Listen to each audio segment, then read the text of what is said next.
So I like to think of my teaching style as conversational. That is, I like to talk with my students, not at my students. And what this means is I first have to figure out what they know and then try and build on that. And so this can often lead to tangents and diversions in the classroom, which I love because it makes a whole new learning experience for everybody involved. I learn something, they learn something, and I'm always surprised to find out what my students are already bringing into the classroom. And I think that only happens when I have the chance to really learn who they are and they learn who I am. You know, this was a tough question to answer because it's like picking your favorite child, right? All my teaching experiences are great, but the thing I really was thinking about was my interactions with my mineralogy and my petrology students. So mineralogy and petrology is kind of a 2-semester sequence, and so I see these students start off, and they're kind of scared with what's coming, and I point out to them how far they've come in the class, especially in mineralogy. There's this moment when I run them through this list of things, and then just watch their faces as they suddenly realize, oh yeah, I have learned all of these things in such a short period of time. And for me, that's really rewarding. And I think I just like when they make the realization that they've really accomplished a lot.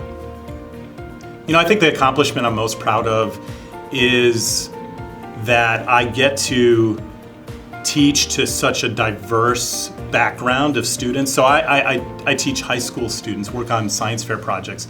I've taught at LifeQuest, which is senior citizens, trying to teach, and teaching to them about the geology of Arkansas. I teach large introductory courses full of non-majors and small focused courses to majors.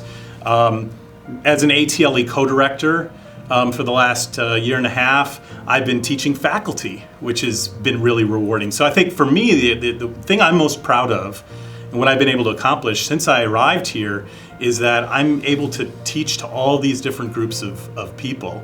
And I think that just that I have the flexibility to do that, I've been very lucky, and it's been so rewarding for me. So what have I learned from my students? I learn every day from my students.